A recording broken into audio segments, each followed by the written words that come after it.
for itself. So that's how much I hate query letters. So, and I know that's crazy, but that's what turns me off. That, and of course, not following directions. So like I think Rebecca was saying, or I don't remember, but if you can't follow our submission guidelines, then I know you're not going to be easy to work with when it comes to, you know, nitpicky revisions. If you can't, you know, correctly submit whatever we ask for. So, you know, just the little things, reading the directions and, you know, providing what we ask for. That's basically it. Great, thank you. Lawrence? Yeah, I'd have to second a lot of that. Certainly following directions is important. Incomplete submissions, we don't have the time to ask you to go back and fill in the rest. So please be as complete as you can be. You know, especially the marketing questions that we ask, you know, we want you to be thinking about that. You know, you're not just submitting this book so that you can get a copy of it, put it on your shelf. We're publishing it so other people will want to read it, will want to buy it. So keep that in mind. A big turnoff, a couple of them. You open up that submission and there's lots of grammatical mistakes, spelling errors, just really poor writing, even in the submission itself. Of course, the attachments are even more important. The actual artifact that they're sending, the manuscript that they're sending is more important, but we see a lot of mistakes.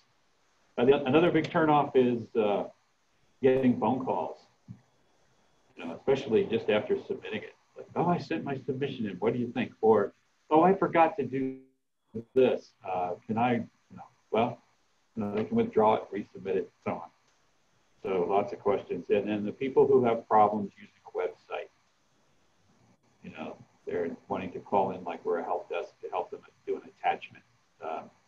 Those kinds of things are, we think, oh boy, you know, we're going to need, I mean, we work 100% online. Our employees all work from home. Everything is collaborating online these days. So the authors really need to be able to do that as well.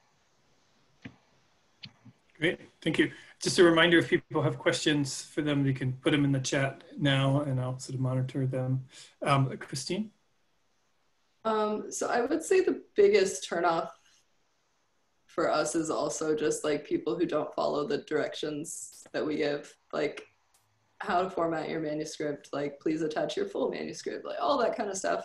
Just follow the directions. I know it's annoying because there are like tiny differences between what different publishers ask for, but it will make a very good impression if they can tell that you've read the directions and you've just simply followed them. A condescending or pretentious query letter will definitely turn me away. You'd be surprised about how many of those we get. I also like the pages, the writing itself is more important than the letter, but a solid letter tends to like be a good way of making sure that your manuscript gets to me from our pool of manuscript readers. Because then they know like how to categorize your book and what to do with it and how to pitch it to me. So that is, like, lack of a query letter, if you don't submit a cover letter at all, and you just say, here's my manuscript and the manuscript is attached, like, it doesn't bother me that much personally. Like, I care about the writing more than anything, but my manuscript readers are gonna look at that and be like, I don't know, like they don't know, like, they don't know how to contextualize the writing, and it's less likely to make it to my desk, is just how it seems to work out for us. So, and then the other thing that people do a lot for us is tell us that they have, like, you get the advice, it'll catch an editor's attention if you like relate the content of your submission to like their stated aesthetic or like mission. And, you know, we do rare, strange, gothic, speculative type of fiction that still kind of falls within a fairly mainstream literary style. And if you give me 10 reasons in your query letter why your book has a speculative or gothic twist, and then I read it and it does not at all, it's just straight realism and you've really tried to like shoehorn it in there, like it needs to actually fit our aesthetic. Great. Thank you. And Rebecca? So one thing I see a lot is writers, you know, like going into great detail to tell me like how much they want to be published, you know, and talking about they've been writing since they were a kid and they, you know, read every night and every morning and they've, you know, they want this so badly. And like, I don't mean to sound cold, but, you know, everybody wants it really badly. And, you know, that, and so telling me that just isn't really telling me anything. It's not telling me anything about you or your work or why it would be a good fit for Quirk or why it would be a good fit for me. So it just sort of comes across as white noise. You know, I've never published anyone because they really wanted to be published. So I would just say, you know, write all of that in your journal and then maybe remove it from your query letter. You know, because while, you know, publishing is run on people's hopes and dreams, it's also a business. And when I'm reading query letters, I am looking for someone that, you know, not only is an amazing writer, but is someone who I can work with on a professional level for months, if not years. And, you know, so like Christine was saying, if there are any indicators that this person isn't professional or isn't kind, or, you know, has like a hostile or condescending tone, even if their writing is really great, I'm going to be nervous because I know I'm going to have to work closely with this person for months and months and months.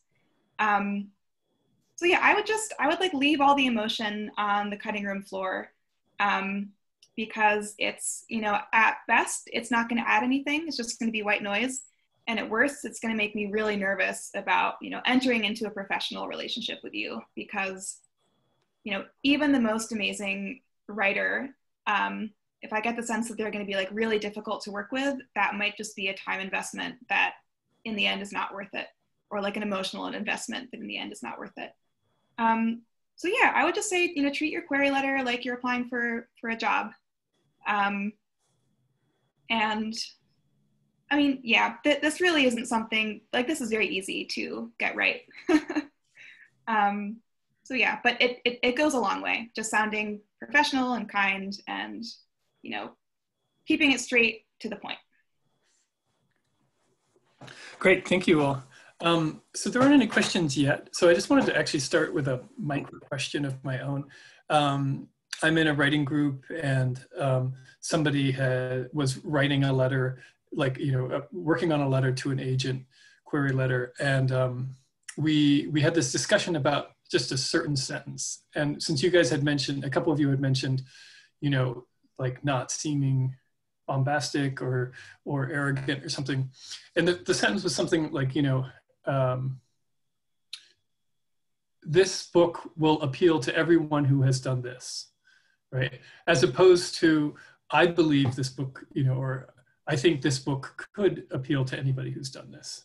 Like, does the first one seem arrogant or does it just seem confident? You know, I believe this book will appeal to anybody who has, has raised children, for instance. I personally feel like that's totally fine because it's telling me something about what you think the audience is. But in terms of like, you know, sounding pretentious or bombastic, I do get a lot of queries like that, and I would categorize those more as people who say like, this book is the next Harry Potter, it's going to sell 1 million copies, which, you know, doesn't really tell me anything and almost certainly isn't true.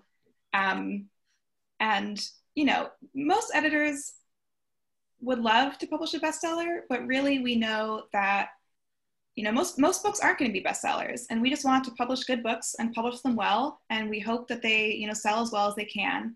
But I would say that like trying to convince an editor that your book is going to sell this many copies and be the next Harry Potter just isn't, you know, doesn't convey any information. And like most editors aren't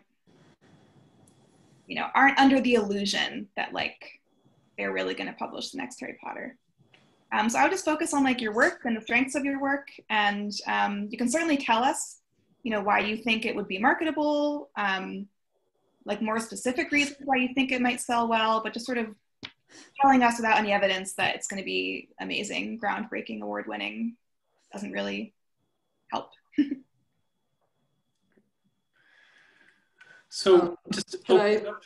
Oh, go ahead. Sorry, can I would say that, like, for me, if anything, I think it would come across to me as hesitant and uncertain, and I would rather just sort of a very direct, you know, straightforward, this book will appeal to readers of author such and such and people who have had this experience. And then I will look at the book and see if the material backs it up. Great, thank you. We have just a little under a half hour, so anybody feel free to ask questions. I'm assuming people can unmute themselves and speak, so if too many people are asking at once, I'll moderate, but otherwise, it's my experience has been here that are people who have been sort of shy, so please feel free. And again, if you don't want to speak, you can type the question into the chat and I'll read it. And you can direct it to all of them or any of the agents or editors, sorry, individually.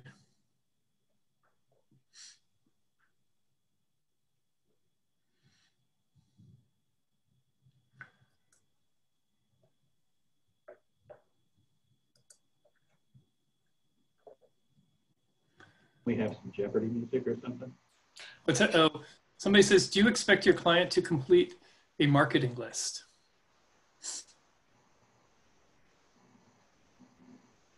Do all four of you want to just run through that? Yeah. So I'll answer that first. Not as part of the submission, but as throughout the publishing process, we have a multi-step marketing process, and we get into a lot of that then. So we ask some fundamental marketing questions up front, but we get into the detail if we sign a deal.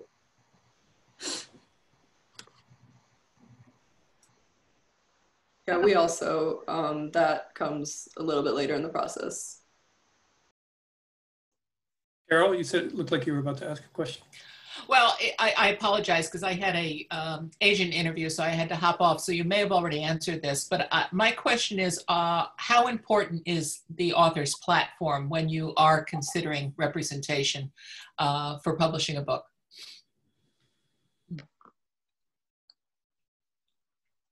Do we go through each person, Tara? Much as we would like you to have some sort, you know, as big of a following as you can, we don't consider it a requirement, and we really don't think about that too early in the process. I mean, we're so tiny that, and most of our authors are first-time authors who have no following. So basically, we feel like it's kind of our job to help you develop that following. So we really don't even think about that until after the book has been signed. Okay, Lawrence? Yeah, we also have a lot of first-time authors and authors that don't have large platforms developed, and we like to help develop that. You know, we do like to find an author from time to time that has an established platform, but I can tell you that that's maybe less than half of the ingredients for success. It really is, it's a good marker, it's a nice thing to have, but it does not guarantee anything. So we've had a lot of success with people that didn't have a platform as well, but it is somewhat important. Christine? I mean, we also published a lot of debut authors, and we have had success with writers who don't come with a pre-established platform, but I still maintain that it will catch my eye if you have a particularly established platform, because we are a very small press. We have a publicity and marketing director who is highly skilled and works very hard, but we don't have a massive marketing department. And like, we find that often authors who have established platforms can do better with us because of our size. And Rebecca? Yeah, I mean, obviously platform is a great plus, but it's not everything. And it's, you know, different genres call for different types of platform. Like for debut novelists, they're not going to have a platform, and that's totally fine. But if you're writing like a cookbook or a craft book, those books are really hard to sell unless they're driven by some personality. So again, like there are certain genres where it matters more. And then with nonfiction, you know, I'm looking less for platform, although that's nice, and more for like expertise. So, you know, and circling back to queries, if you have a great platform, that's great to mention it in your query letter. If you have an author website, you know, if I'm considering you very seriously, I'm going to look you up on social media anyway. I'm going to look up your author platform. So if you have anything that you want to show off, you know, you're very welcome to include it in your query letter. But, you know, especially for debut novelists, you know, there's very rarely like much to say about their platform, and that's totally fine.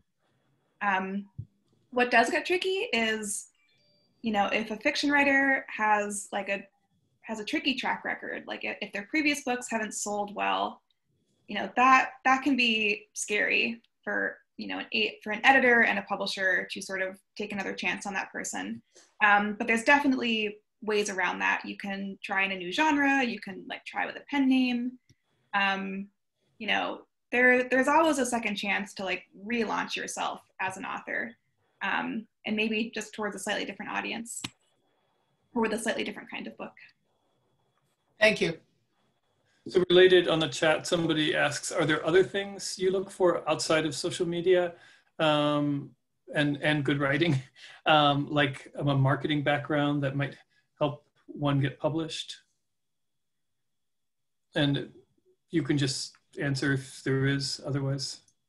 I'd say just like if you've been an active part of a literary community, because, you know, word of mouth is as important or more important than like what you do online. So if you are, you know, heavily involved with the local community, if you're running workshops, or if you've,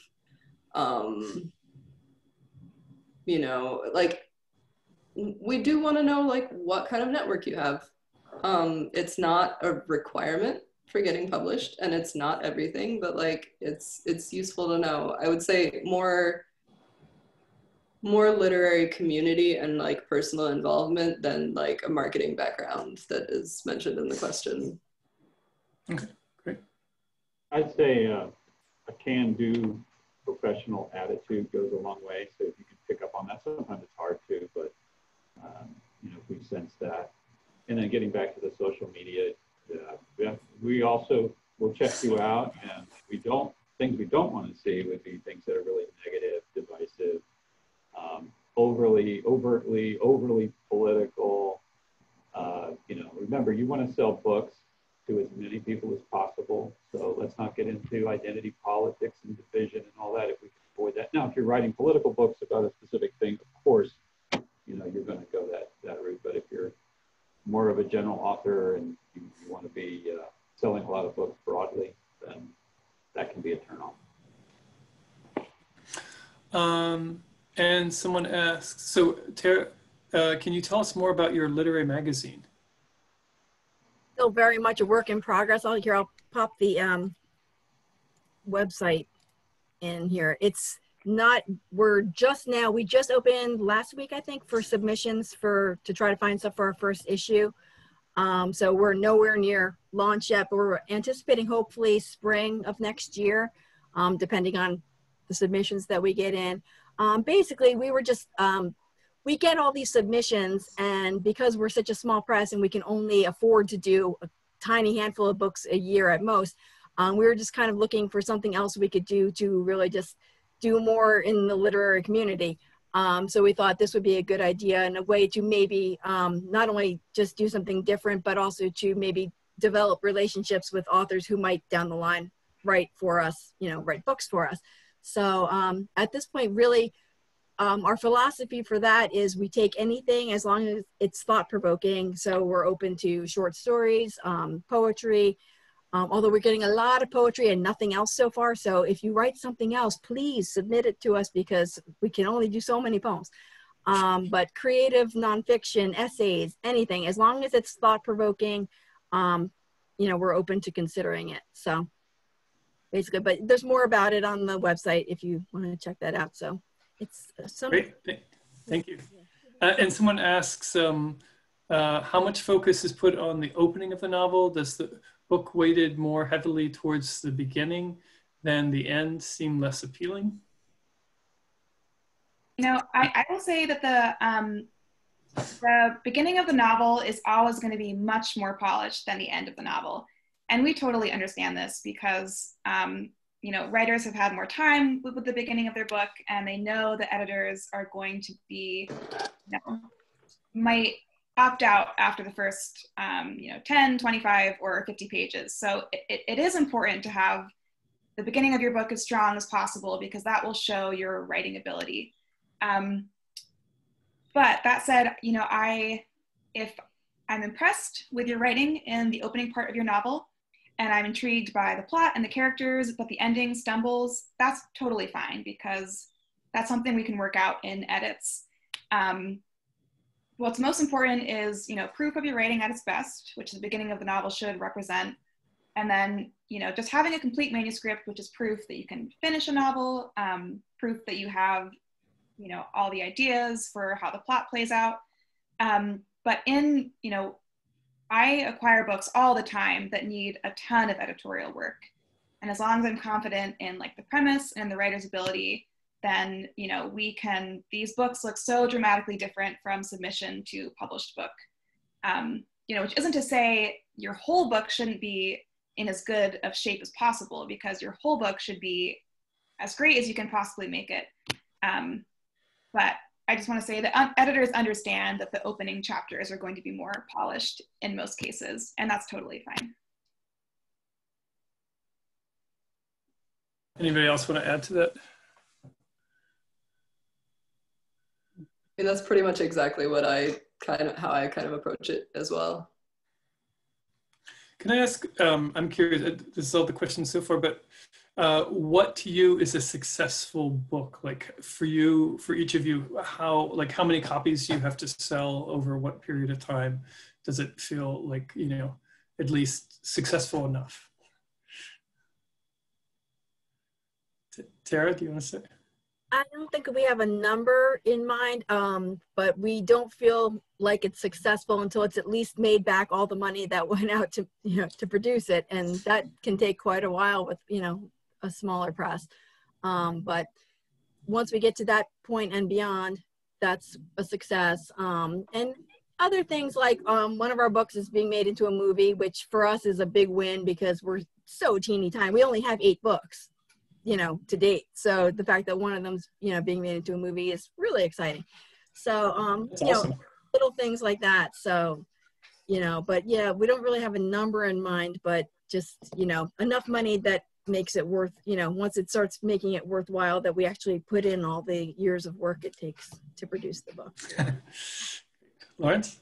Yeah, it's sort of an 80-20 thing. 80% of the books don't break even, they lose money, 20% do. So it's really that 5 or 10% that make a profit for the publisher. And then, you know, it depends on what it costs to, you know, create that book, but, you know, you want to get past break even and into profit. So categories, you know, fiction, nonfiction generally, you can do better usually with nonfiction. And, you know, for us, we're looking for something into 5 figures would be great for most books, if we can hit that. And they're probably more than profitable at that point. But, you know, like I said, it's an 80-20 thing. Most books don't sell very well, unfortunately. Christine? So Lanternfish is still really small and really new. So like, you know, we're doing print runs in the low 4 figures. So a successful book is one that sells out its initial print run, that earns out its advance, and also that gets positive reviews, you know, from people who seem to like really get what the book's about. Like that we always love to see. That's a great answer. Yeah. Rebecca? Yeah, I try not to think of success in terms of sales numbers, because that's just like it's so much out of everybody's control. And you know, we have an amazing marketing and sales department who do amazing things with our books. But you know, the reality is that great books can flounder, and books that nobody expected to succeed can sell tons of copies, and a book can, you know, like stores can order like 70,000 copies, but then they all get returned. Or a book doesn't sell for 5 years and then suddenly it becomes a bestseller. It's just so unpredictable, and you're just going to give yourself heartache if you try to think of success in terms of sales. So I just think of it as, you know, it's a really good book, and if it finds its audience, no matter how small that audience is, the little victories of good reviews or seeing someone you know, post about it on social media, or like a successful author event, like those little things as writers are like what you should be focusing on, because other stuff is so much out of your control. But yeah, I think as long as a book like finds one reader who just needed that exact book, then it's a successful book. That's really great too. Thank you. We have about 10 minutes left. Any other questions?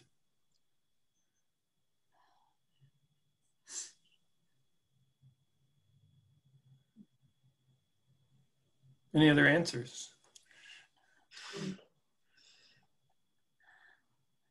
I'll just quickly add to the 80-20 thing. I don't want to make it sound like 80% of books are failures by any stretch. And yeah, there are small victories that can be found among those. Sometimes you know, it satisfied a core group of people. We got a lot of great reviews. Was signed as a movie, you know, got attention somehow. Was used for charity. You know, there's lots of different ways that you can still win.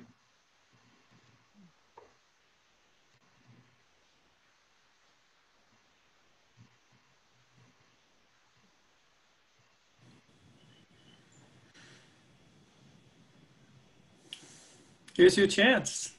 4 great local editors.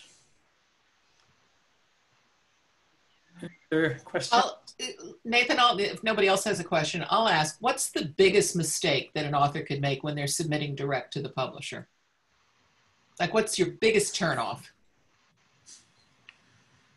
I'll say something. I don't like when they lie to me. Just for example, well, earlier we were talking about platform. I've had authors tell me I've got, you know, 20,000 followers on Twitter, and then you look them up and they don't even have a Twitter account. Or last year we had somebody send in what appeared to be an agented submission and said, you know, my client, blah, blah, blah. And we wrote back and said, okay, we'll take a read when we get a chance. And apparently the agent didn't know the difference between forward and reply. So she hit reply when she meant to forward my response. And it turned out that she was not actually an agent. She was the writer's friend who was pretending to be an agent. And she said basically her exact words were, they took the bait, they're going to read it. I told you I could fake my way through. Needless to say, we didn't sign this person. So just don't lie. Fine. You know, if you don't have an agent, just don't either try to get one, or, you know, send to places like us where you don't need one. You know, just lying is a big turnoff. We just want you to be honest. That's crazy. Yeah, lying is definitely a big one. I would also say that I'm not into gimmicks. You know, if your submission is good, it will get read by us, and trying to get our attention by calling or mailing us stuff or showing up at the office is, you know, going to make me kind of afraid of you, especially if you show up at the office or send champagne, as happened to one of my colleagues. One of my colleagues has even sent peanuts, which she is allergic to, and that was just not a good idea. So you really don't need gimmicks to stand out. And, you know, any weird thing that you try to pull is just going to make, you know, the editor nervous about what kind of person you are. At least they showed up at the office and for Alice. Without a mask. Yeah, that's you in the morning. Did you read it? Yeah, just avoid any type of blatantly unprofessional behavior. There you go. Great. And then there's let's see, there's some great questions now as we have not too much. How long to publish a book from acceptance to press? 18 months. Yeah, I mean, our minimum is 18 months. Some of our books have taken 3 years or more, depending on how much work they need, because we just, won't let them go until they're ready. Average is 6 months.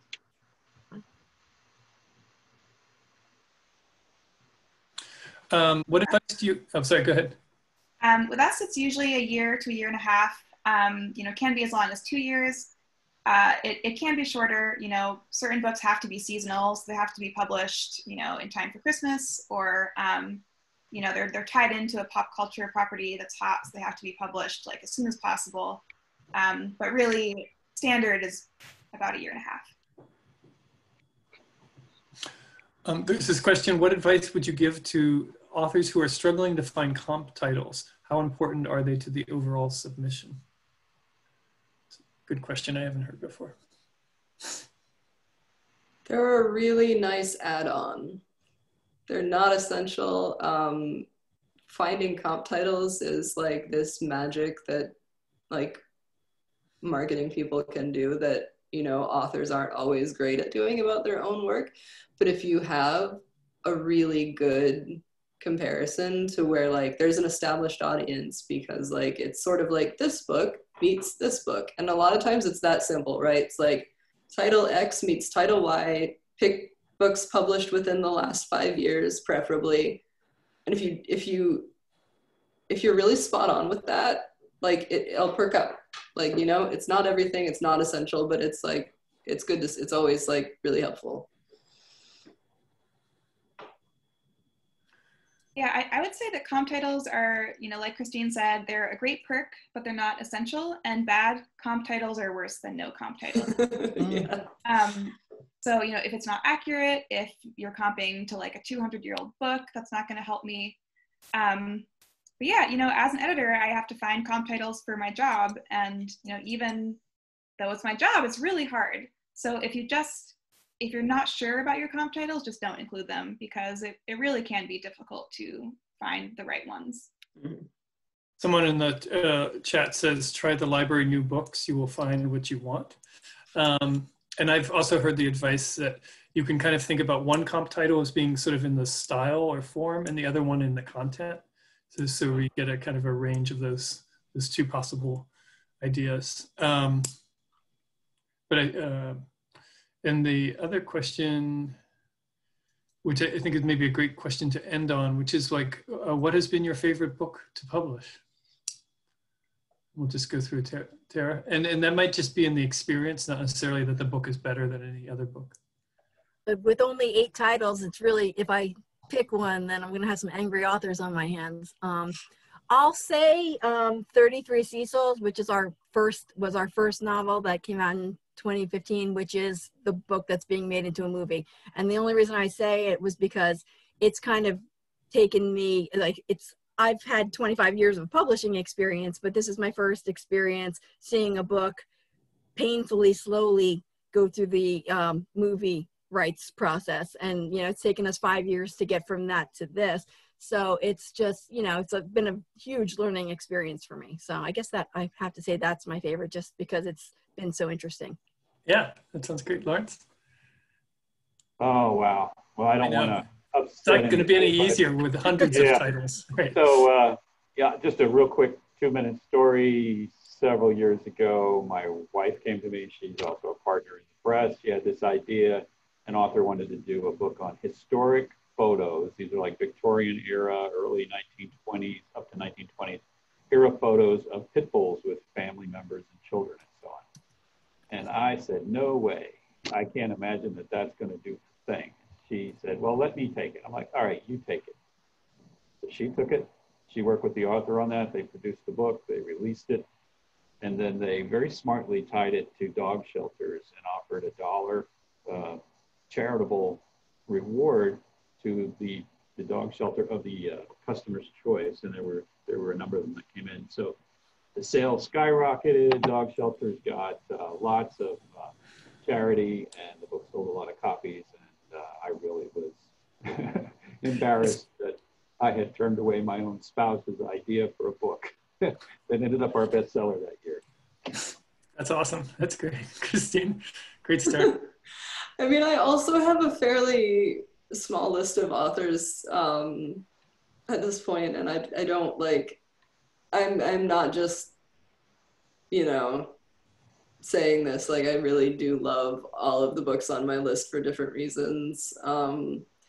I guess The Afflictions and Daughters of the Air will always have a special place for me because Afflictions was my first original fiction that I edited, and Daughters of the Air was the first full-length novel that I worked with. So like the whole experience, like for me as like lead editor on those books was like brand new, and going through that process for the first time was, you know, a learning experience, exciting, and like they're both delightful books. So yeah. That's great. And Rebecca? Well, I absolutely can't pick favorites. So I'm just going to pick the book that was published Tuesday. This is a picture book adaptation of the 2003 Will Ferrell movie Elf. And I'm just so excited about this because I remember seeing the movie in theaters when I was like 10. And then, you know, if you've seen the movie, you know that at the end, Buddy is reading a picture book about his life to this group of kids. And so I immediately went to the Barnes & Noble and like looked for that book because I assumed that somebody had, you know, published a tie-in, but they hadn't. And, you know, almost 20 years later, they still hadn't. So, you know, we approached Warner Brothers and, you know, asked if we could license this book deal. And yeah, it's like been a long and winding road, you know, as licensing projects always are. We started working on it in February of 2018. But yeah, I'm so thrilled that it's going to be out on shelves this Christmas, and it's just exciting to, you know, have a hand in creating something that you wanted when you were a kid. And the illustrator Kim Smith is just so delightful to collaborate with, and just, you know, every book gets better and better. And there's just like a special joy in, you know, writing a manuscript and then having an illustrator bring it to life, because it's always so much better than I imagine it will be. And so yeah, that's my little plug. That's great. Thank you. Well, that's our time. Thank you so much to the four editors. That was really great. And to those of you who asked questions, and everybody else for showing up. I don't know what the next panel is on this Zoom room, but you're welcome to stay and find out. Or does anybody know offhand? At 2:30, there is Demystifying Queries. Okay. Yeah. Great. So people just hang out or otherwise, but I'm going to sign off. Thank you again. It was great to meet you all, and thanks for all your advice and insights. Thank you very much. Thank you. Bye, guys. Thanks. Gyllenhaal. Gyllenhaal. Yeah. Oh, where's her name?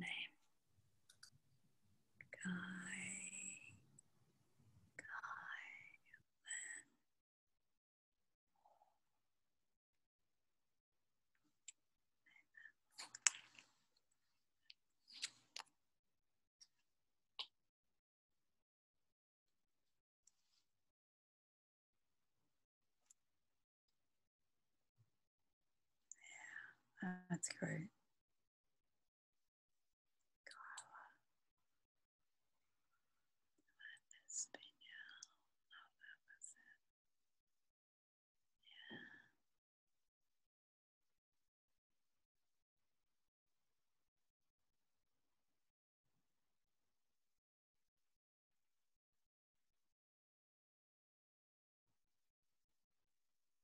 Hmm.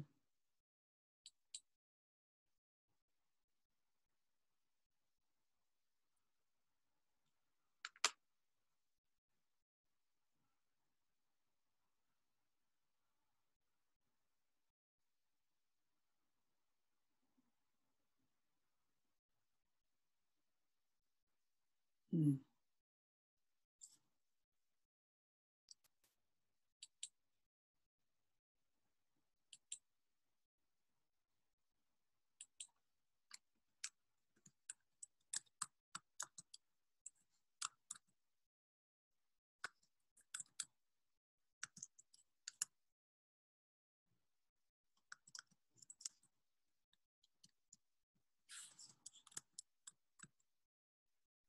Mm.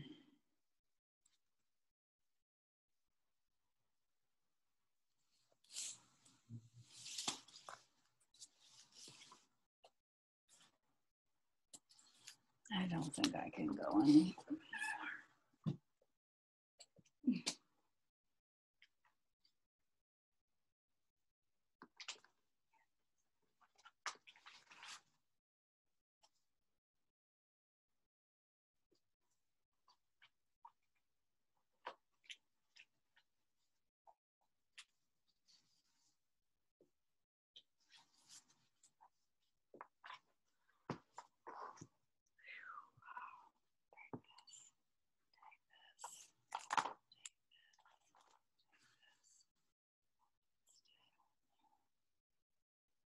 Mm.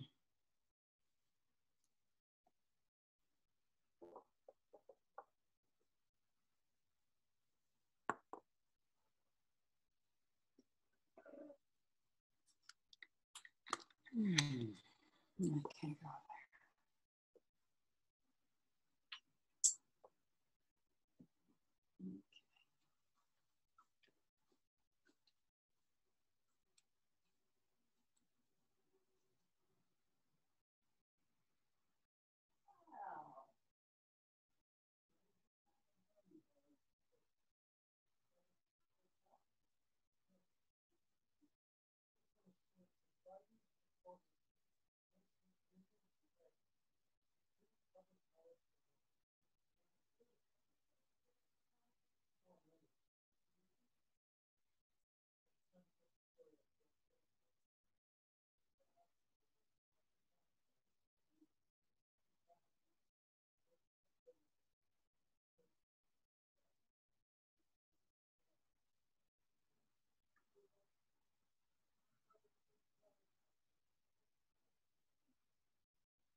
Shades are good.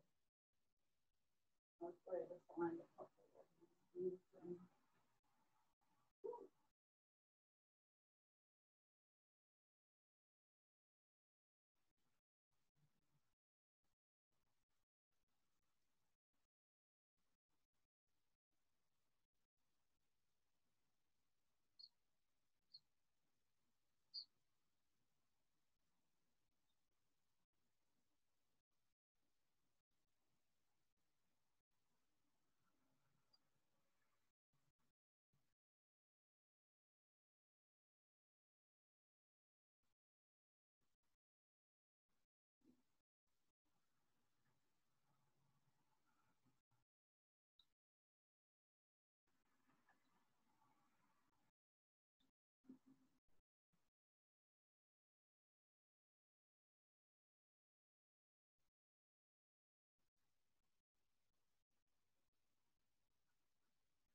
Hey, honey.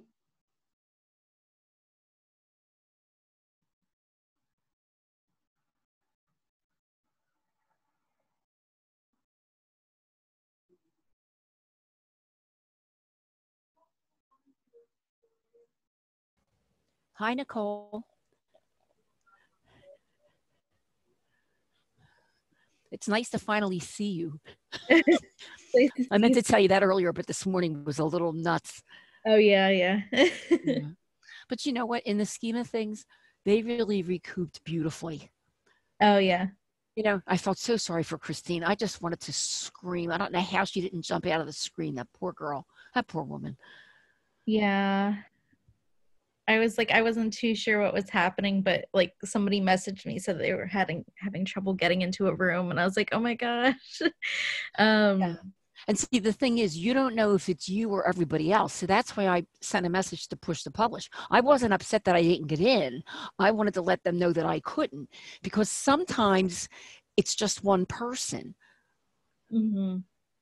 And this was a first. So you just don't know what to expect. Yeah. You know, I figure it's all good either way. We'll either cry now and laugh later, which I'm sure we'll do, you know, or laugh now and cry later. I'd rather have it the other way. I agree.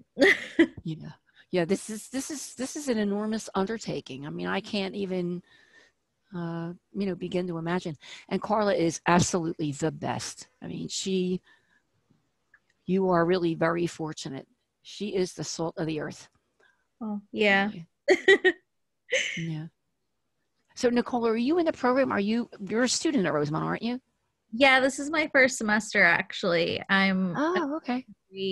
I'm doing both degrees. Oh, good for you. Yeah. Where's your genre? What's your? I am a poet. Okay.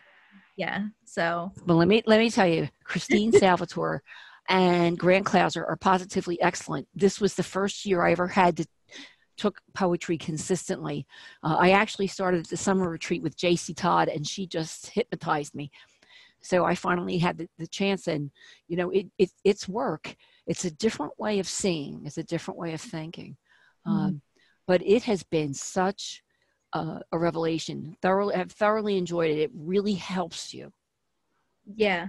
I have a class with Christine this semester, and it's been going very well. So it's a little odd because everything's online and that's my first semester, but I mean, I can definitely still feel the community and everything is still like, you know, I'm still getting to know people, even though it's so.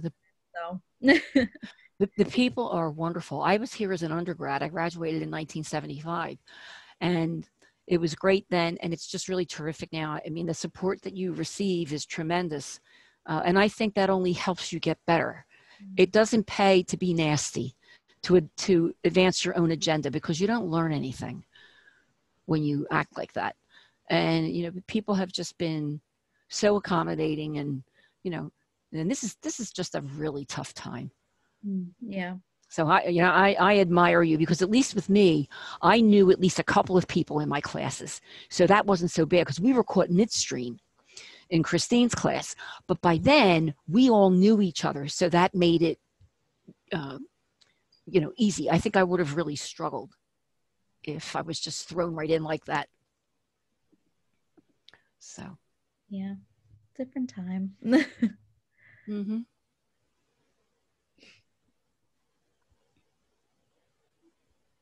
This is always a big draw. I'm thinking back to last year. It was really crowded in the library and the cafeteria. I mean, the place was jumping. So it sounds like the attendance is probably the same. It might even be more for people who are far away. Mm-hmm. Yeah, I can never go because I had to move up to North Jersey for my MFA. So like Philly is such a trek. So I was kind of excited that it was virtual this year. Yeah, there is like perks to like everything being online, and that's like you don't have to travel, and like events that you couldn't normally go to, you can. So it's like you don't have to worry about weather, except if the power gets knocked off. I mean, that little you know, that little tidbit, you know, but for the most part, people can at one point get in. Like it doesn't seem that people are lost completely. There are just little snaggy things that happen. Hi, Jenna. We're just chatting here about the program, because I've been through this a couple times, and this is really quite good, because I'll tell you, for the agents, it's quieter. When you're with a bunch of people, it is really noisy. Okay, so Jade, you're willing, like you can start whenever you. Oh, okay, great. I was just waiting to see how things would play out. Hi, everybody. Wow. Hello, everyone. Lovely to see all of you. I am, wow, really impressed by the number of names and faces that I'm seeing. And while I've done quite a few sort of Zoom sessions and pitches before, I think this is the first time I've had such a large Zoom group. So I appreciate you bearing with me in advance as I try to figure this out. So yeah. I wondered actually before we officially started if I could just get like a sort of quick hand raise. Who here is like a fiction writer and is writing sort of towards that market? Okay, of the cameras I can see. All right, great, so most of you. I just to sort of introduce myself a little bit. My name is Jade and I work at Massie McQuilkin Literary Agency, which is an agency in New York. I have been there for about 3 years. And just so you all know, the kinds of queries that I see and the kinds of genres that I work in tend to be adult literary or upmarket fiction, as well as adult narrative nonfiction. So that's just sort of where my experience comes from. A lot of the query letter advice that I'm going to go over is applicable sort of across genres, but there's some stuff that might be a little bit different depending on the kind of genre that you're trying to query, and I will point that out, try to point that out as I go along. yeah, I am also going to try and leave some room at the end for questions. I'm just going to go through a sort of shared screen presentation first and then take questions. So you're welcome to sort of save them to the end or type them into the chat, which I'll also check, and we can just sort of go from there. And the final thing before we begin is I just want to warn everyone that I live in Queens, across the corner from a fire station. So I'm hoping that there will be no fire emergencies this next hour, but you never know because it's New York and everyone is loud. So yeah, so with that, okay, could the host enable screen sharing? I think that would be helpful. Okay, perfect. Thank you so much. Okay, can you all see? Yes, nods? Okay, excellent. So thank you all for coming to this. I am hoping to go over the sort of basics of essentially what it says, demystifying query letters, and also going over opening pages a little bit from the perspective of an agent. So yeah, hopefully I think that the publishing industry can often be kind of opaque, and it can be definitely a little bit difficult for someone entering it for the first time. So my hope is to make this as accessible and to cover all the basics as much as possible. That said, if there's anything that I say that you don't understand or need clarification on, please do ask me at the end. Great. So I just want to go over a little bit what the sort of general purpose of a query letter is. So you are an author, you have your book, it's ready to go, you know it's fantastic. Why do you have to sort of do this whole pitching situation? And ultimately, as an agent, all I am looking for in the query letter is to be sort of introduced and given an overview of what the book is about and who you are as an author. It's also, I think, important to think of the query letter as also a sort of writing sample in addition to the book. It's going to reflect your writing style, and it's going to reflect how you are going to pitch the book.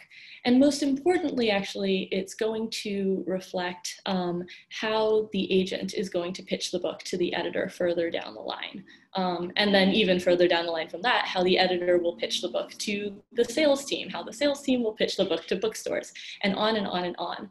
And ultimately, the query letter is sort of the sort of seed of all of that. Agents will often draw material for their submission letter to editors from the query to go back and look.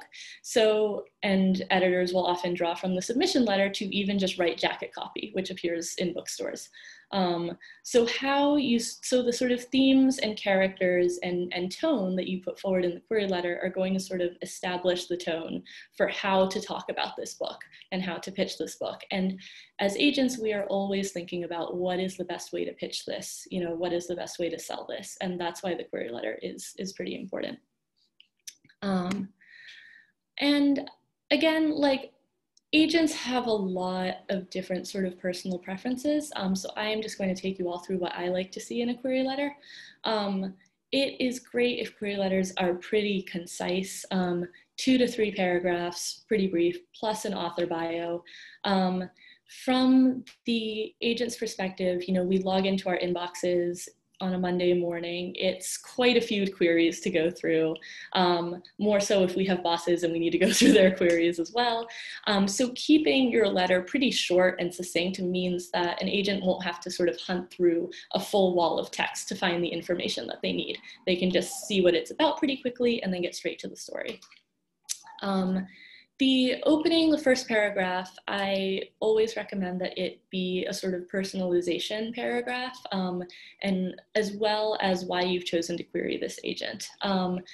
If there are any referrals there's a reason that you're querying the agent, now is the time to mention it. If you have looked at their manuscript wish list and they are looking at the same thing, your book is the same thing that the agent is looking for, now is the time to mention that. The second paragraph is usually sort of the hook or the summary of the book. And that is generally like the meat of your query letter. 1 to 2 paragraphs is fine. And I think that what is important to note, and what I often see in query letters, is that when an author is trying to pitch their book, they will try to write essentially a full synopsis of what happens, you know, from page 1 through, you know, page 300 at the very end. And that is not necessarily what you're trying to do here. What you're trying to do is ultimately just introduce the character, the setting, the conflict, and then sort of draw in the reader just enough, just like you would see in jacket copy on a book in the bookstore, that you can then leave the reader hanging, wanting to know more about what happens. But you don't need to get into the like specifics of plot. You don't need to trace sort of everything that happens all the way through. You really are just trying to establish a really, really good setup. So yeah, so that will be the bulk of your letter. The third paragraph, I usually suggest be just the author's platform and writing credentials. If you don't have any writing credentials, that is totally fine, but just a brief bio about, you know, where you live, what you do is great. Any relevant places that you've published. I would say for any nonfiction writers, this section tends to be much more important and should be a little bit more robust, just because if you are writing nonfiction, agents always are thinking about platform, and that becomes much more important. So, you know, in addition to, are you telling an interesting story on the nonfiction side, it raises the question of why should you be the person to tell this story? Why are you qualified? You know, if you are writing a sports book, do you have a sports journalism background, or do you just really like to watch football? And there's, I think, a distinct difference there. So I think that that, again, is something to keep in mind. And if you are stuck and if you are struggling to sort of generally, I always recommend reading as much sort of jacket copy, you know, on Amazon or bookshop.org or anything, looking at the jacket copy for books that you think are similar to yours and seeing what the publisher has decided to use, both in terms of tone and in terms of lead-in and how much information they give away, because you're ultimately trying to accomplish the same kind of thing in your letter. So I have if you can all see it here, an example of a query letter where this was a client that we signed. I've redacted some of the information. But this, I think, is a sort of good example of what I'm talking about, and I always find it really helpful to have sort of concrete examples to work off of. So you will see here that the first paragraph, as I was talking about, very quick. I have a friend, you know this friend, this is a referral, thought you might be interested in taking a look. The second paragraph is the meatiest, and it sets up this book, which is Quirk. This is actually a young adult novel, and I don't do a lot of these, but this one was really good, so I just threw it in because it covers so much of the same territory. So you'll see here, Quirk is the story of Evelyn Fraser, a 16-year-old outcast reeling in the aftermath of her older sister's death. It's also the story of her town. It gives the backstory, which is that there was a power company that dammed the river, it flooded, half the town is now underwater, and there are rumored to be ghosts haunting. And after her sister's death, Evelyn begins hearing the ghosts beneath the lake. And as she digs deeper into the mystery around her sister's death, she sort of taps into the town's most treacherous secret, people who are dedicated to restoring the town, no matter the cost. So I think this is great because it very quickly sort of says, here is the character, here is the main conflict, which is A, her sister's death, and B, the flooding and the ghost story and that element. It sort of has this really evocative, fascinating image of like a town that's half underwater. And you know immediately that this is a ghost story, that this is going to have a sort of vaguely mystery thriller-esque vibe to it. But it doesn't necessarily give away everything, right? It just sort of brings the reader in, says there's a secret, she moves closer towards it, who knows what's going to happen. The second paragraph, you'll see that the author also includes comparable titles, so books that are similar to her book, which is always really good to include and to be thinking about in your query letter, and I'll talk a little bit more about that later. But the only note I would say here is that I actually do recommend that your comp titles, when you include them in a query letter, be the same genre as the novel or book that you are querying. They're actually not here. Ideally, they would be. But it does indicate to me as an agent that this author has been thinking about what the tone of the book is and how it's similar to others, and what the sort of market of the book is. Last paragraph, author bio, brief writing credentials. Let me know if you'd be interested. Thank you for your time. It's short and it's to the point. And it's interesting enough that it was easy for me to sort of hop to the opening pages and start reading. So yeah, so that is the sort of basic overview. I wanted to go over some very sort of, again, a lot of these are very basic, but I do see them ignored a lot in the queries I receive, so I want to go over them just in case. Please, when you are querying, just make sure to follow the guidelines on the agency's website. Generally, we'll want to include query in your subject line. This is just on a very basic logistical level. Agents have filters that sort of send the queries to a specific place. And with people who have hundreds of emails coming in a day, you just want to make sure it is going to where it needs to go. Also, please, if the agent is asking for sample pages to be included, please include them. Again, it's never, even if a query sounds really good, it's never a great sign if someone can't follow the directions. And a lot of agents aren't going to put in the effort to ask for those pages. And again, just a very basic, do your research and tell the agent why you're querying them, especially if they represent titles that are similar to your book. For example, I have a sort of brief agent bio on the company website that says the kind of genres that I'm interested in, but I also have a manuscript wish list that sort of gets into very specific subgenres. And I really appreciate it when someone has clearly done their research and is querying me for a specific reason and is not just sort of throwing spaghetti at the wall to see what sticks. So if someone emails me saying, hi, I saw that you were looking for Southeast Asian narratives and books about food, and this is about my, the sort of Filipino diaspora and the cuisine with that. That to me indicates that they've done research, which is great because they put effort into it. The next thing I want to mention are comp titles and talk a little bit more about those. Again, this just sort of proves that to an agent that as a writer, you are thinking about the market and you are thinking about what you want your book to be like.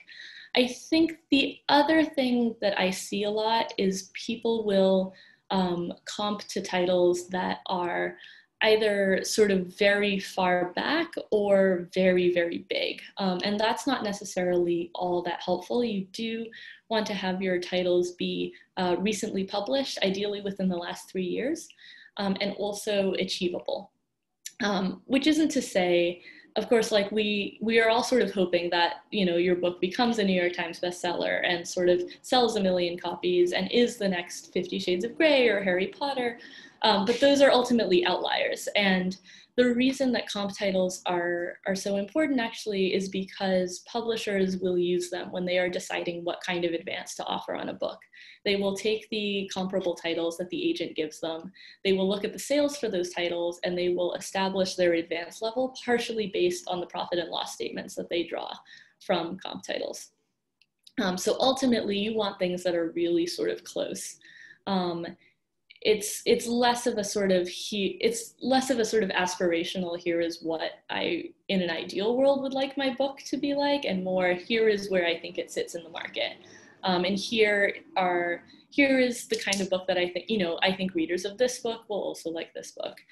So you do want to make sure that the titles are actually comparable. Again, I know this is super basic, but do, when you're doing research, give your comp titles a sort of quick skim to make sure that they, at least in tone and voice and what they're being marketed towards, do match the book. So yeah. The next thing I want to say is if you do have any sort of connections or referrals, just mention them up front, make them really easy to spot. However, please just use referrals if the agent will actually know what you're talking about. I will sometimes see authors reach out saying that so-and-so and so-and-so, usually maybe like a freelance editor or someone is, you know, said that I might be a good fit, but if I don't know them, that is not super helpful. Like that doesn't really do anything. So it's, you don't need to reach, basically. And the last thing I really want to emphasize, and this sort of links back to comp titles a little bit, is to just know your market, be familiar with your market, and know your genre, and know what audience you're trying for. I will sometimes get queries that say my book, you know, could be marketed towards young adults or people in their 20s, as well as Gen X and baby boomers. And that is an enormous swath of people who will hopefully all like your book, but your book will inevitably be marketed towards a specific audience. And it, I think, is really important to establish upfront whether your book is, for example, commercial book club fiction, or what we think of as upmarket fiction, that sort of crossover between literary and commercial, or whether it is very, very literary fiction. Because again, that will just help the agent know how to sort of place your book in the market. The next thing I want to cover is just things to avoid in your query letter.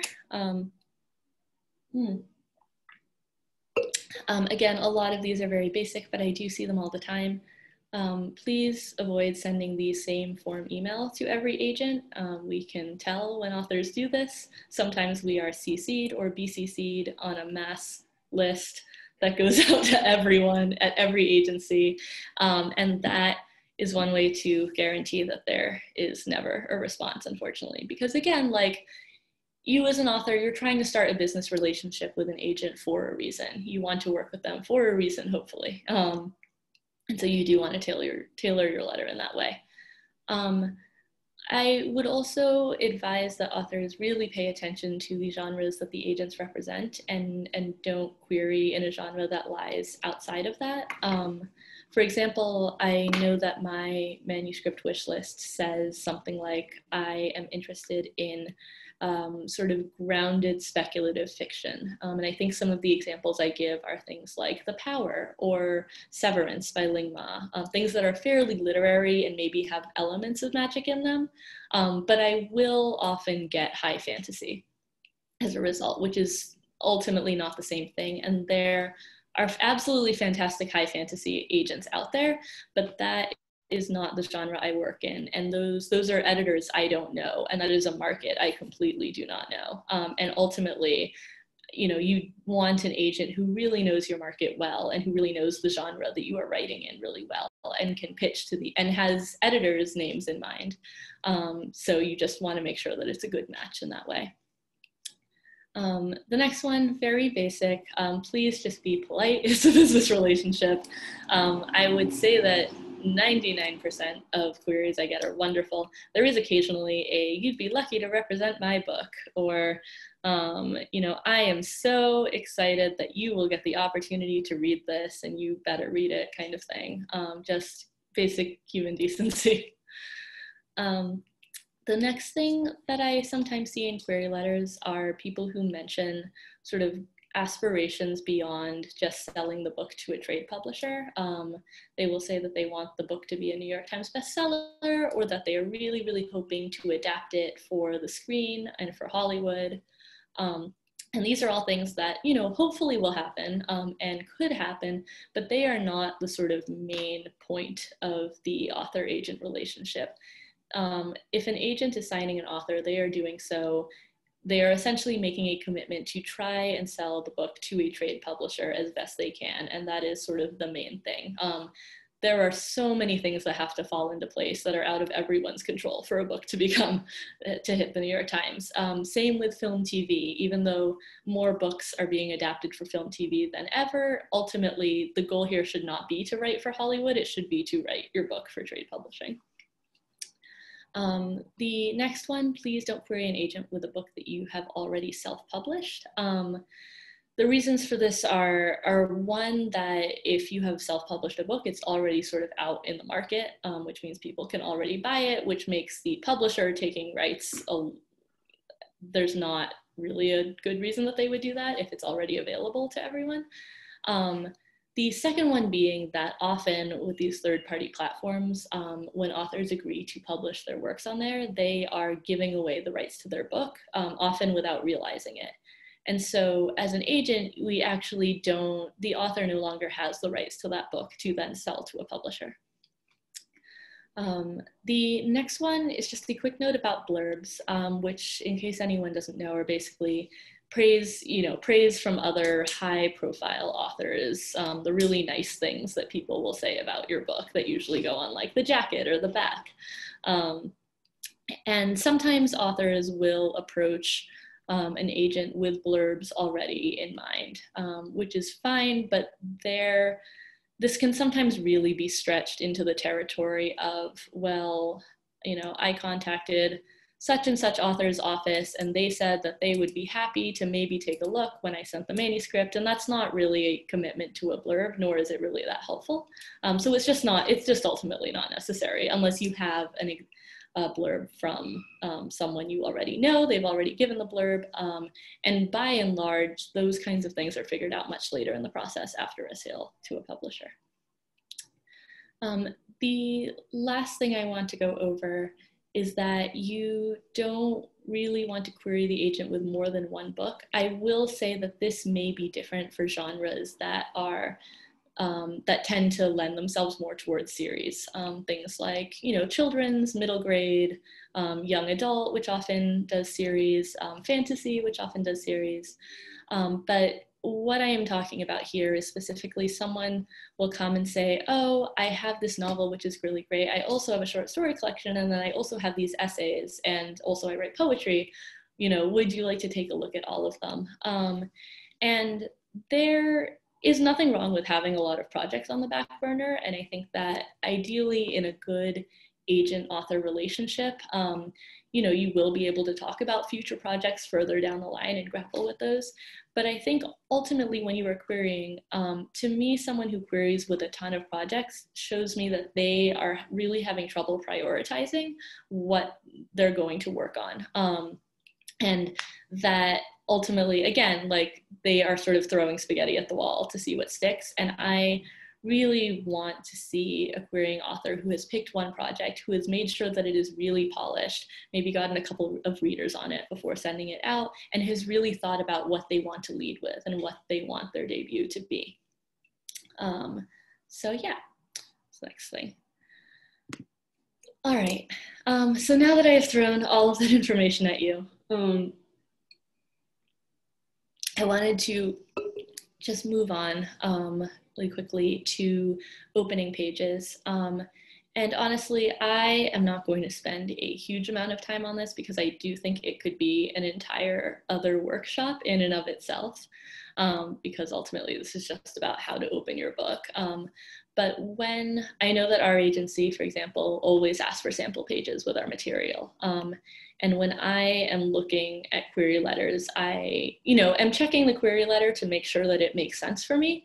But ultimately what I am really looking for is to be hooked in by the opening pages. Because a pitch can be really, really great. But if the opening pages just aren't really drawing my attention, it is hard, I think, as an agent to decide to then make an investment in reading the full manuscript and to hoping that the writing or the plot sort of picks up after a couple pages. Because ultimately, as an agent, when you're requesting a manuscript, what you are doing is saying, I want to commit to a couple hours of my life to read this book.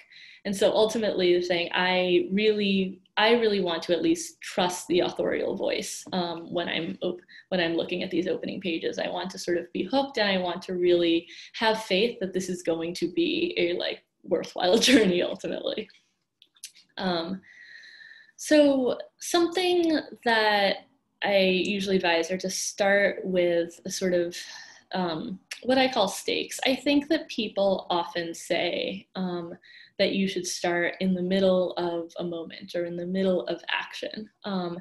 And that can be correct, but I think that that is often misinterpreted as saying you as an author should start in the middle of something incredibly dramatic happening. You will see people opening with gunfights all the time, or someone is being murdered right at the beginning, or there's a sex scene immediately there. And it's less about that and making sure something like super high octane is happening, and more about really hooking the reader with a sense of character and a sense of voice and a sense of like what is at stake for this character. And what's at stake could be the tiniest thing, but if it is important to the character and they can convey it properly, then it will be important to the reader as well. So I wanted to show everyone 2 examples of some opening passages that I have encountered through queries that I thought really worked.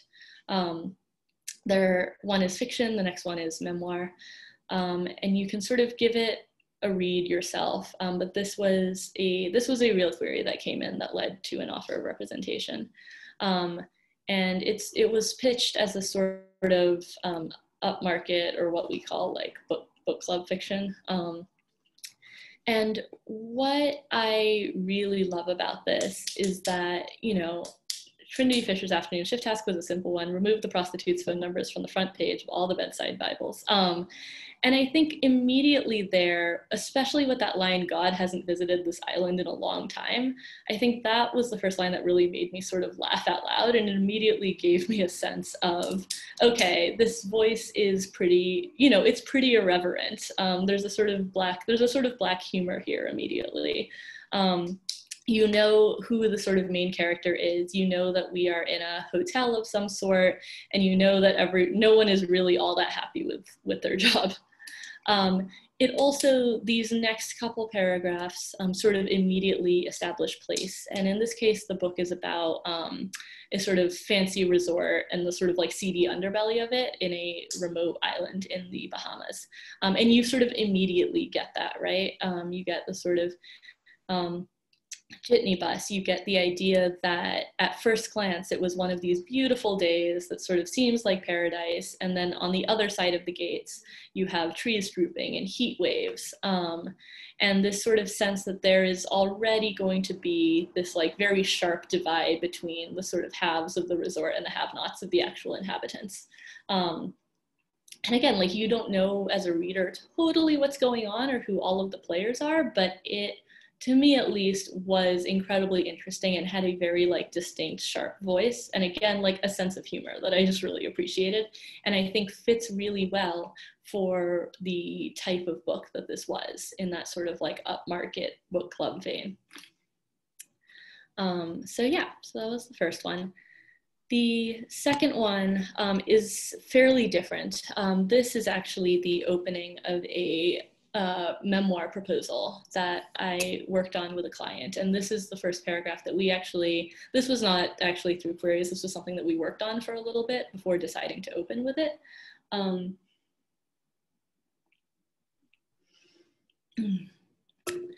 And you will see here that it is sort of it's a little bit more of a slow burn. It's a little more languid. It opens with the narrator floating in a pool. There's this idea of the house that could sort of tip over at any moment and crash down. And again, as a reader, you're sort of, you're reading the setting, you're saying, okay, why is this person here? What are they doing? A little bit in, you get the idea of a client, so that the person whose pool it is enjoys hosting beautiful women in February. Immediately you're in Los Angeles. And I think for me, the line that really sort of is the hook is the one about I suspended effortlessly and closed my eyes, knowing that a woman should never close her eyes alone at night in a strange man's pool. Because you immediately there get a sense of the stakes, the idea that they're, underneath all of this sort of languid sort of wealth is this idea of danger, and especially of sort of gender danger.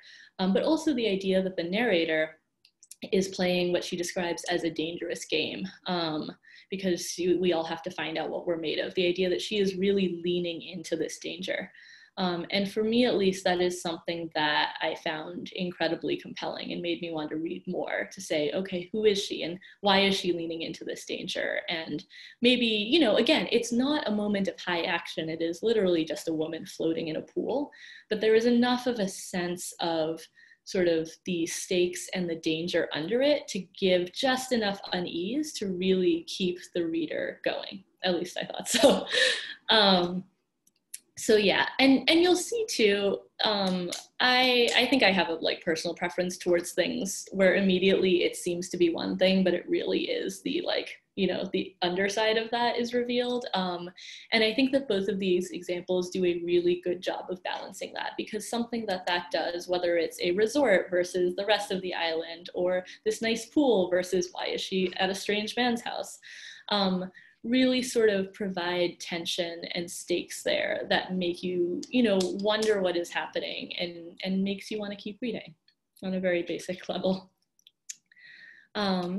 So yeah, so that is sort of all I'm going to say on opening pages at this point. I wanted to end my last slide before we opened up for questions from people with just some like very basic querying etiquette. Again, a lot of sort of basics, but things that I really would love querying authors to know. Something that I know I have seen over the last couple months are authors querying me with manuscripts where they only have the partial ready. I will say this is a little bit of a personal preference thing, because some agents will sign authors on a partial. But I really, really prefer, if it's fiction, I really prefer that the person have the full manuscript ready. And if they're querying nonfiction, that they have the full proposal ready. Because ultimately I, for example, recently had a potential query where the partial was really strong, but the book ultimately was going to be something like 250 pages. I had only seen 50 pages of it.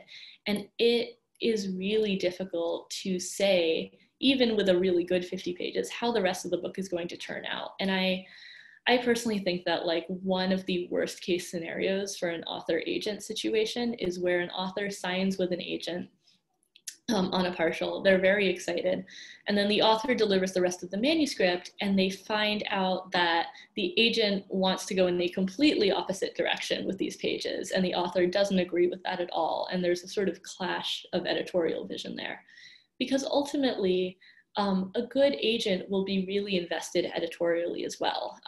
And will, again, especially in the sort of markets that I work in, will work with the author to edit and to make those big changes. And something that I do when I am having calls with potential clients is to be very clear about laying out an editorial vision for what I would like to change, to make sure and to see if the author is amenable with that. Because if our visions don't align, it is going to be really, really difficult to keep working.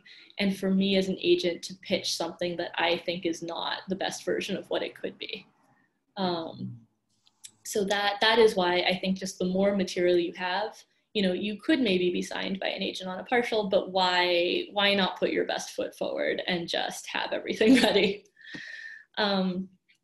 The next one is pretty basic. If you receive an offer of representation, please let every other agent know immediately and let them know your deadline for a response. I would say that the minimum deadline, I really like to have a week at least.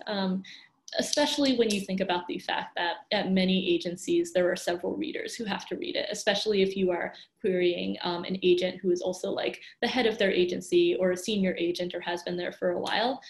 You know, often somewhere between like 2 to 3 people need to have read it and have talked about it before coming back to the author. So you do want to give other agents as much time as possible to sort of be able to have those discussions and to be able to give you know, a proper read. Because on the one hand, having other offers of representation can really sort of spur agents to sit up and pay attention. We're a little bit like sheep in that way, like we'll all go one direction or the other. But on the other hand, if there is too much pressure and an agent just cannot get to something in time, you know, they will give it up. And we on the agency side see this with editors as well, that sort of balance of trying to not rush editors too much, because we all are incredibly busy. If you do receive a rejection, please don't ask for or demand feedback. This rarely happens, but I will say that it sometimes does. If an agent is giving you a rejection and they want to give you feedback, they will give a personalized rejection, and you will get that.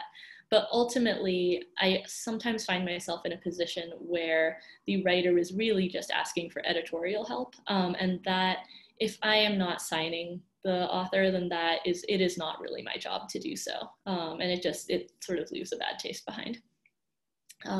Similarly, just make sure you read submission policies, because many agents, including myself, will only respond to a query if we want to see more. So you won't actually get a sort of straight rejection all of the time. And so as a result, it is usually not advisable to follow up, especially multiple times asking for an answer, just out of a sort of etiquette perspective. Also, I sometimes see this because I read for a couple other agents, and I will sometimes see that we have all gotten the same query at the same time. It's not great, because if multiple agents within an agency want to offer, it creates weird, you know, this weird sort of internal politics situation. And in general, again, it's just also about following the guidelines on an agency's website. So if their guidelines state you feel free to go ahead, but if they don't want you to query multiple agents, there's usually a reason for that. Also, most agents at an agency will work on slightly different things. So you really do want to indicate that you have thought about who in that agency would be the best fit for you. And then the last one, very basic, please just don't lie and say you've gotten an offer of representation or a request for a full if you haven't done so. I mean, ultimately, this all comes back to the fact that as an author, when you are reaching out to an agent to get your book published, you are trying to start a professional business relationship. You are hopefully trying to set the groundwork for a professional business relationship that will last over your entire career as an author and will continue far past your first book. And the best agent-author pairings, you know, go for decades, if not, you know, most of both people's lives. And so, you know, ultimately to that point, you do want to put care and thought and just be polite in reaching out like you would in any other business relationship, so that you and your agent have the sort of best chance of working together successfully and ultimately getting your book to a publisher, which is, you know, the goal of all of this. So yeah, I'm going to stop sharing now. As that I have talked for quite a while, and I think that has been quite a bit of information. So yeah, does anyone have any questions or anything you wanted me to repeat, anything that wasn't clear at all?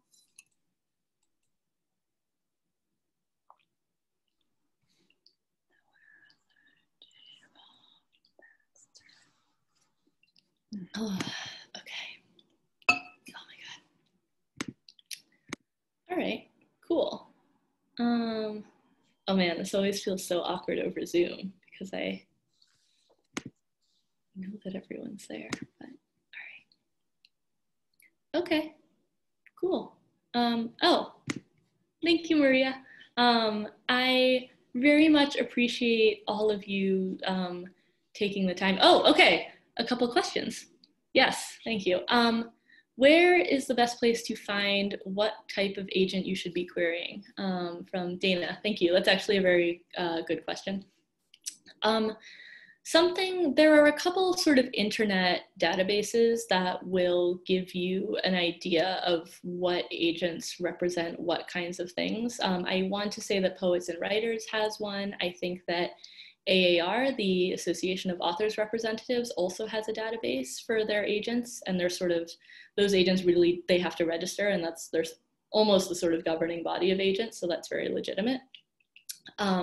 Something I also advise is when you are thinking about your comp titles, when you are looking for books that you think are similar to yours, please go to the back to the acknowledgements, because the author will almost always thank their agent in those acknowledgements. And it is a really good way to figure out who the sort of agents and the major players are. Or at least you can figure out, like, you know, you Google that agent's name, you get their agency, and maybe that agent isn't there anymore, but their assistant has come up and is now acquiring, things like that. So that can be another really good way to try and find an agent, as well as, again, just sort of the internet and looking around. Okay, Linda, regarding when to anticipate a response, yes. This will usually be on most agencies' websites, hopefully, and each individual agent should have a sort of, I know that MMQ at least has a rough timeline that says, if we are interested in your query, we will respond within 2 to 4 weeks. And if you do not hear from us at that time, you can assume it is a pass. Some agencies will respond to everyone. And honestly, every agent is a little bit different. The senior agents, you know, often have other people going through their queries, but are also incredibly busy, where the younger agents maybe might be able to get to their queries more quickly, but are also balancing other work. So I will say, you know, a couple weeks is standard. If you don't hear back past then, it is usually a pass. You may hear back immediately. It really depends. Okay, Andrew, how long to wait after sending in a query before assuming there is no interest? Again, I think hopefully the agency website will say roughly how long you can expect to wait. But if you don't hear back after 4 to 6 weeks, I would say, at least I know for MMQ, that is the general guideline, then you can assume there is no interest there. Allie, do agents ever refer manuscripts to other agents at the same agency? Yes, we do this all the time. And this is actually a really, really great way I know that, for example, my first client actually was referred to me by a colleague at the agency who thought that I might be a better fit for the material because I was more sort of interested in memoir, in queer memoir, basically. So yes, that happens a lot. It's a great way for agents to sort of collaborate and to share things amongst themselves. Okay, if an agent asks for pages, what is the best way to reference that in your query? Are you saying if an agent asks for pages, what is the best way to tell other agents that? I actually don't know how I would know if you responded yes. If the agent requested of your manuscript at, say, a conference, how would you reference that in the query to that specific agent? Ah, I see. Pages to them.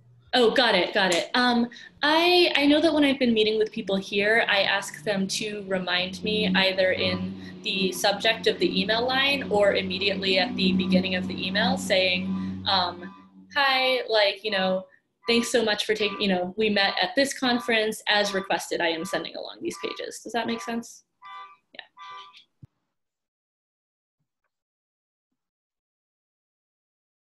I muted myself because there's a car alarm.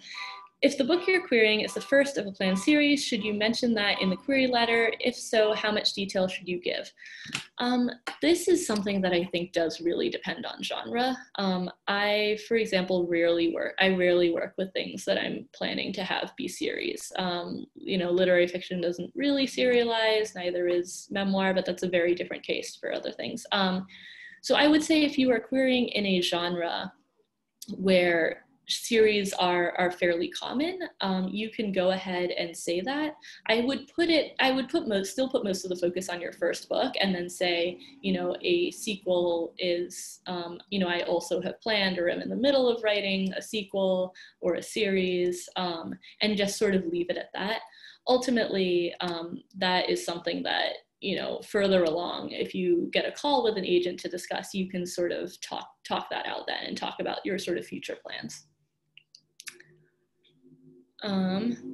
Okay, is a follow-up email if you haven't heard back after a query inadvisable?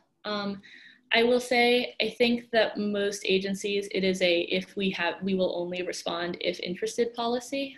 So it is generally inadvisable. If the exception is if you have, for example, maybe met this agent and they specifically requested pages, or if the agency says we will respond to everything, then you might follow up once very briefly and politely.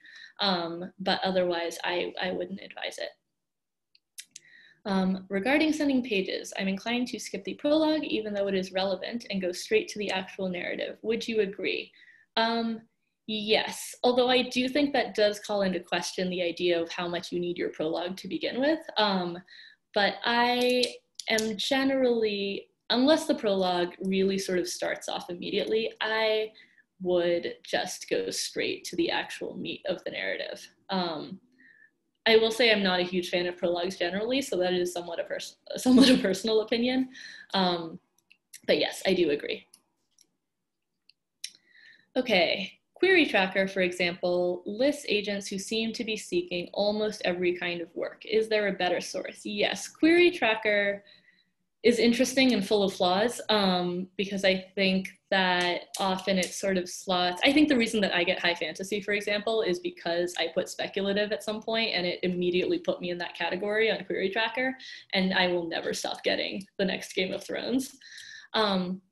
So again, it's a resource to be used, but to be used with caution. I do recommend, again, going to books, looking in the acknowledgement sections of those books as actually the best resource that you can do, as well as, I think, Poets and Writers and AAR. I will say as well, for those who are really invested, Publishers Marketplace is an industry website. You do have to pay for a subscription, and I realize that makes it not available to everyone. But it is the sort of, within the industry, the main website that agents and editors use to keep track of who is doing what deals. So if you really, really want to take a look, you could potentially get an account and look and see. They will also look at, like, separate out agents by genre, and you can see there what kind of deals the agent has been making, and get a sense from there what kind of books they're interested in and how well that would fit with yours. Is a strong social media platform imperative? I'm beginning to hate Facebook. I also hate Facebook and wish I could delete mine, so I very much empathize with that, Maria. But I would say that it really does, it's not absolutely imperative. It does depend on the type of book that you're querying. For example, I had a colleague who recently sold a book that's out in January called Notes from Your Therapist, which is a therapist who wrote these cute little notes that go on a very popular Instagram account. That clearly is something where the level of engagement with the social media accounts is what the book was sold on, right? And if you, for example, are trying to sell something where you are maybe like a lifestyle guru of some sort, or social media is part of your sort of personal brand, if that makes sense, and especially if you're maybe trying to reach a younger audience in that way, and especially for maybe more commercial things, then it will become very important that your social media has a fairly robust following. However, if you are, for example, writing memoir or cultural critique, it is a plus to have a good Twitter presence, but it is not absolutely imperative. If you are a poet, for example, I represent a poet who has no social media whatsoever, and that is totally fine for the type of thing that he is doing. So it really does depend on genre, and it really does. Also, if you are writing a book for a younger audience, it is probably better to have like a bigger Twitter, Instagram presence. If you are writing a book for an older audience, you might want to look at Facebook, because there are just, I think increasingly we're starting to have generational gaps of where people go on social media. And so that's also something to think about. But long story short, it is not imperative. It does depend on the kind of book you're writing. I didn't mention Writer's Market. Is that still a viable source for finding agents? Interesting. I have actually never looked at Writer's Market, so I cannot tell you, I'm sorry. I think that generally I would advise going to the other outlets that I mentioned first, because I know that within the industry, that is what we discuss when we are looking at databases. I'm not ruling it out, I don't know enough about it to say. Okay, great. I think that is all of the questions, unless anyone, oh, okay. One more, I think. So you don't work with series. Would you consider it a bad idea to write multiple books in a series before querying an agent? Should an author only focus on one book at a time, even if it is in a planned trilogy? Again, yeah, I'm sorry, I'm just not the best person to ask for this. I wouldn't consider it a bad idea to write multiple books in a series. I would consider it a bad idea to say, I have, this series and then also this series. And I would say that the emphasis you are always going to want to place on your first book. Because, I mean, if you think also about like a reader browsing in a bookstore, right? Like they are not going to get hooked on a series unless they sort of start with the first book. And that is ultimately what you're going to use to launch. So you can have as many books as you want in the works. But I would, again, just sort of really put your best foot forward by focusing on the first book. That said, agents who do specialize in things that lend themselves to series may have a slightly different perspective on this. I know that I will say that my colleagues who work with middle grade and YA, for example, do still, I think, work with their authors mostly on that first book, and then they talk about the rest of it later, because once you have that enthusiasm for that first book, you can build in the rest from there. The name of the publisher's site for agents was called Publishers Marketplace. And it's for agents, it's also for editors, and writers can use it, but it is the, if you really want to get an idea, I think they also have a newsletter which you might be able to get for free weekly, which sort of does specific deals. But I will say, if you do want to get an idea of like what is happening in the industry, just in terms of the deals that are being made, which are often not available to the book is sold and then it mostly doesn't come out until 2 to 3 years after that. So it's a really good way to sort of stay up to date on what is selling. So yeah, okay. Yes, Publishers Lunch is the free part of Publishers Marketplace. Thank you for that. I appreciate it. Okay, I think that I am going to wrap this up. I hope that all of you found it informative and helpful.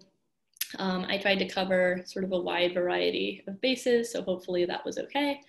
And yeah, thank you all so much for coming as well. I know Zoom fatigue is real, so I appreciate you taking your time on a Saturday to listen to me talk for an hour. I really do. So thank you, everyone. Thank you. Thanks, Jade. Thank you. Nice job.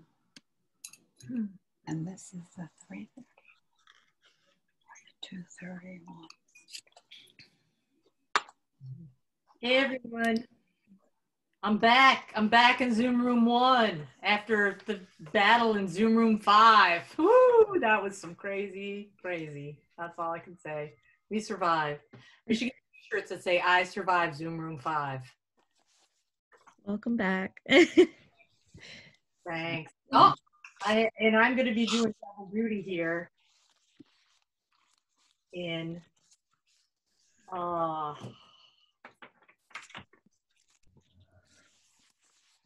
right, let me see what's going on here.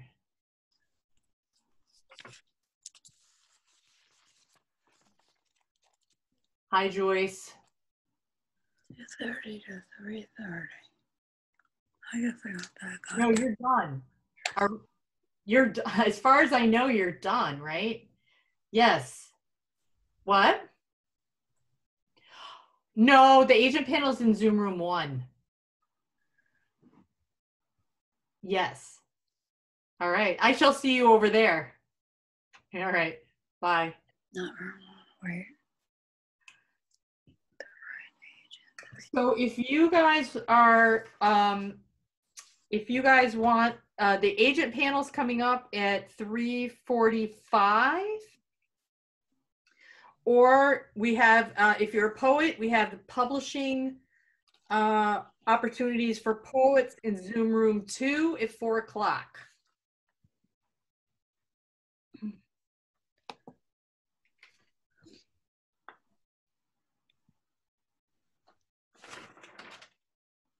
And then we're back here at 5 for the reading, which is exciting. Oh, this is the opportunities for poets, yeah. And this is the finding the right agent. I don't know. Let's stay from that. 3:45. Okay. Okay. Right back. Be right back.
Hi. Hello. Is this the agent room, the breakout session?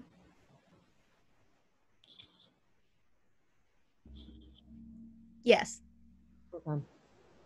It'll start at 3:45. Okay, thanks. No problem.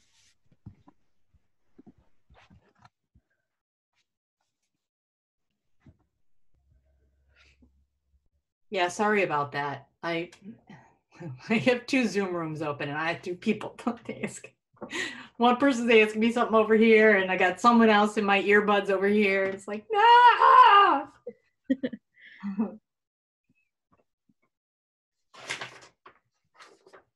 You're still doing awesome. Yeah. Can you be my personal publicist? That would be great. Anytime. Absolutely happy to. All right, thank you. Oh, I would say I'm ready to put on my sweatpants, but I already have sweatpants on, so right? Business from the waist up, right? Yes. Sweatpants from the waist down. I figure if Kamala Harris can wear chucks because they're comfortable, so can I. So anyway, I'm wearing my chucks too. So